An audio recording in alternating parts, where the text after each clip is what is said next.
O ano de 2016 representa um marco histórico para o esporte brasileiro em todas as suas dimensões. Nesta época, acontecem no Rio de Janeiro, pela primeira vez na América do Sul, uma edição dos Jogos Olímpicos.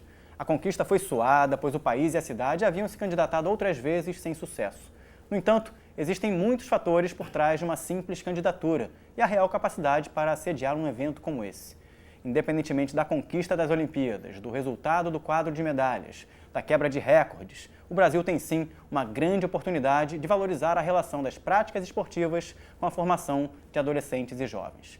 E para aproximar você das principais discussões sobre esporte, cidadania e a formação de atletas, o Futura realiza uma coleção de entrevistas com um time que conhece muito bem o assunto. Vamos acompanhar casos bem-sucedidos na história de alguns esportistas, as diferentes realidades do desenvolvimento do esporte em escolas brasileiras, a importância das competições dos Jogos Juvenis, dos debates sobre o fomento do setor e, claro, infraestrutura, legislação e vontade política necessárias para tirar do papel muitas ideias. Afinal, como incentiva a cultura do esporte pode transformar uma sociedade proporcionando que crianças e jovens possam ser aí transformados em cidadãos incluídos de fato em um contexto social digno, capaz de trazer autonomia na vida. Para essa conversa, recebemos hoje aqui no estúdio Maurício Murat, ele que é doutor em Sociologia dos Esportes e um dos mais dedicados estudiosos da paixão do brasileiro pelo futebol. Professor e escritor, Maurício é também autor de livros que tratam justamente das relações entre a educação física, a prática esportiva e as dinâmicas que envolvem essas atividades à vida social, ao desenvolvimento do ser humano. Maurício, tudo bem? Tudo bem, muito obrigado pelo convite, é um prazer. Do ponto de vista sociológico, Maurício, hoje em dia é possível definir esporte como o quê?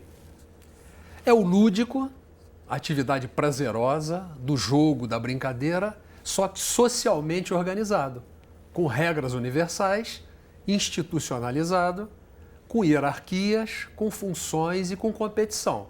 Esse é o esporte. E o esporte em sua escala maior, do ponto de vista profissional, que é o esporte do alto rendimento.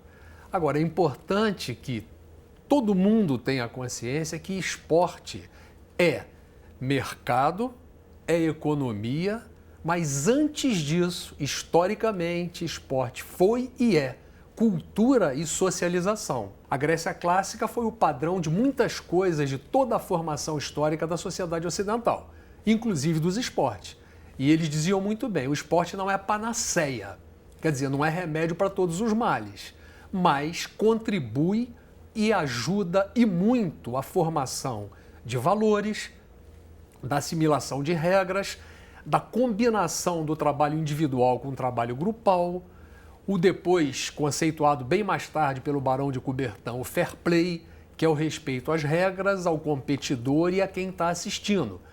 O esporte valoriza também, traz à tona valores éticos muito importantes, que é o resultado pelo mérito, o resultado pelo desempenho, pelo esforço, pelo trabalho e pelo foco, para se conseguir objetivos, superar metas e avançar. Então, o esporte é uma atividade sociológica, ética e educacional muito importante, uma contribuição imensa e que estamos explorando ainda muito pouco, embora já tenhamos melhorado, mas ainda estamos explorando muito pouco o esporte como esse instrumento de formação da cidadania, como esse instrumento educacional, principalmente com crianças e adolescentes.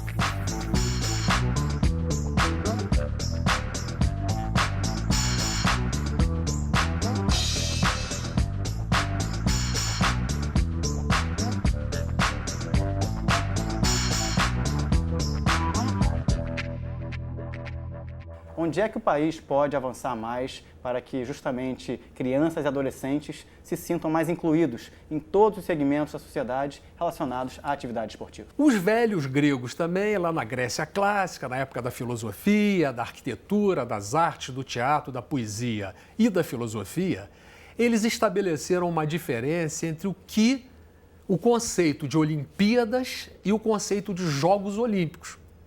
Embora hoje quase todo mundo use isso como sinônimo, conceitualmente, eu digo filosoficamente, há uma diferença. Porque Jogos Olímpicos é aquele período em que um conjunto de competições de diversas modalidades são realizadas para a disputa de medalhas, para a disputa de recordes e conquistas. Agora, Olimpíadas é aquele tempo permanente que separa a realização de uns jogos e de outros jogos. Portanto, como diziam os gregos, o esporte, assim como a saúde e a educação, são atividades constantes e permanentes, ou deveriam ser constantes e permanentes na vida das pessoas. O que está faltando é uma política olímpica, é uma política que transforme o esporte em algo permanente na vida do país, principalmente atrelado à educação, porque não há esporte que se desenvolva como elemento de cidadania desligado da escola e, principalmente, que seja uma atividade constante na vida de crianças e adolescentes, porque através da motivação, do interesse, do desejo que o lúdico, que o jogo conseguem realizar, você valoriza educação e trabalho. E nenhuma sociedade pode se desenvolver satisfatoriamente sem a valorização da educação e do trabalho. Então é o esporte dentro de um contexto educacional. Se a partir daí surgirem atletas olímpicos de ponta e do alto rendimento, ótimo.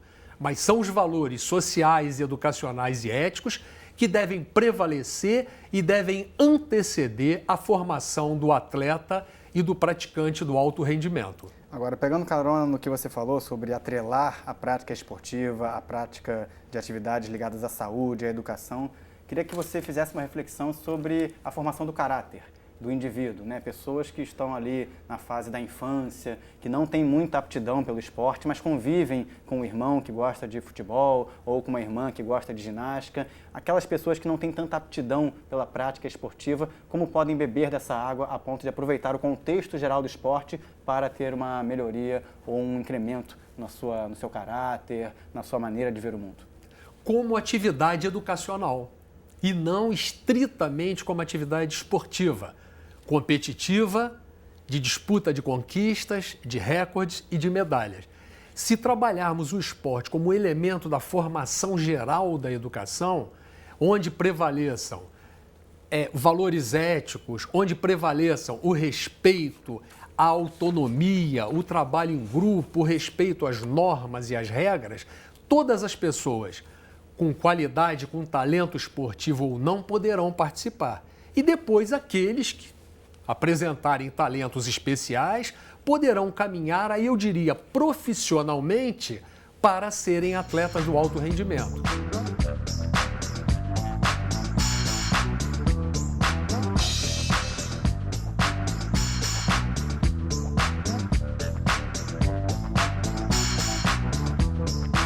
Mas enquanto estivermos desenvolvendo como deve ser, e aí entra um papel importantíssimo que deve ser muito valorizado e infelizmente no Brasil não é muito, que é o papel do professor de educação física.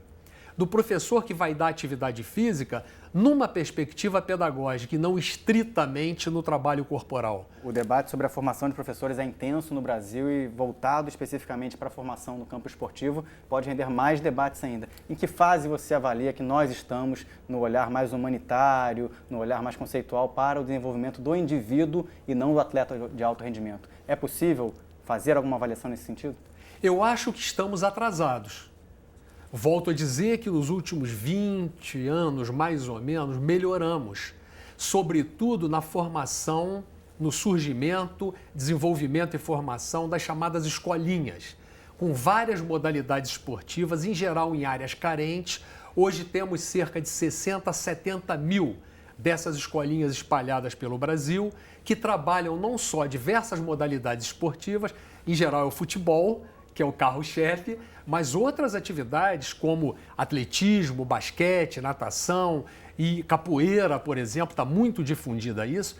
Além das atividades esportivas, também atividades artísticas, como o balé, a dança em geral, o teatro. Então, todas essas atividades combinadas são elementos importantíssimos para a formação humanística.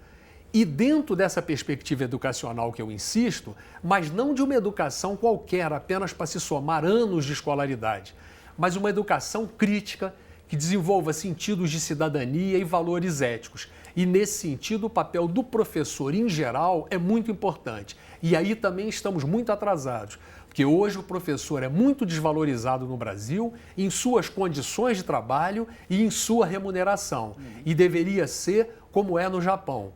No Japão, todas as pessoas devem se curvar para o imperador. Agora, para a única pessoa para quem o imperador é obrigado a se curvar é para o professor dos primeiros ciclos, o que nós chamamos aqui de professor primário.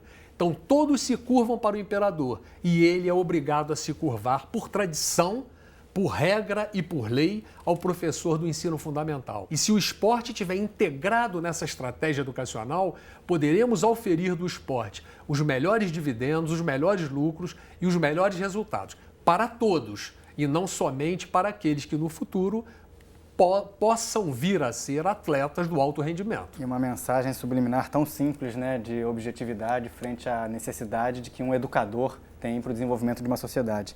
Maurício, a gente estava conversando agora há pouco, antes da entrevista começar, sobre a experiência de outros países durante os grandes eventos, né? A gente tem a percepção de que algumas políticas públicas, quando não feitas, determinam outras decisões na hora do evento, como, por exemplo, fechar escolas, como, por exemplo, fazer das datas dos grandes eventos feriados em um país que está sediando alguma competição. O que você tem a dizer sobre a experiência de outros países que já sediaram grandes eventos e no relacionamento desses eventos para a rotina das escolas? Olha, eu acompanhei a edição do Euro 2004 em Portugal e acompanhei a Copa do Mundo de 2006 na Alemanha.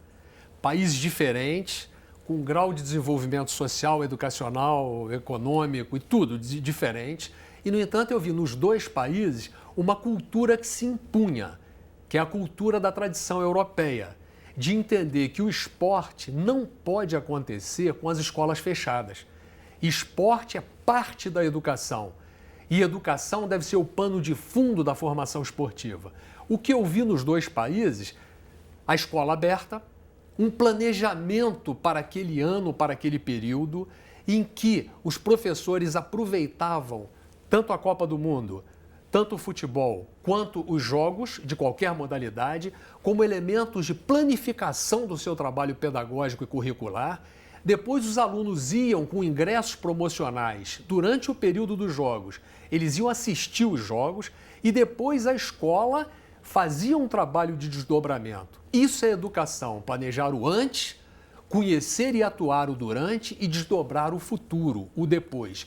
Aqui no Brasil, infelizmente, nós tivemos já duas experiências, o PAN 2007 no Rio de Janeiro e a Copa do Mundo de 2014, em que a primeira coisa que os governos fizeram, a primeira coisa foi fechar as escolas, porque aí tira as pessoas da rua, desafoga o trânsito e parece que temos uma política de mobilidade urbana quando não temos. No seu ponto de vista, o que de fato pode ser considerado um legado de uma edição das Olimpíadas no Brasil?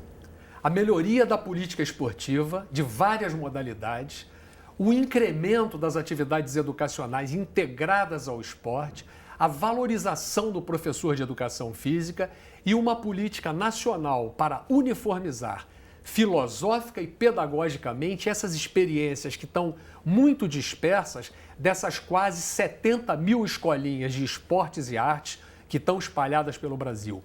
Uniformizar, dar uma perspectiva, fundamentar, apoiar e estimular o financiamento pela lei de incentivos fiscais dos empresários a essas atividades.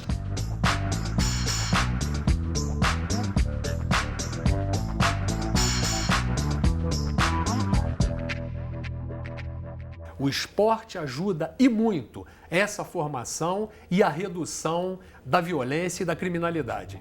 Maurício Murat, muito obrigado pela sua entrevista no programa de hoje. Até uma próxima oportunidade.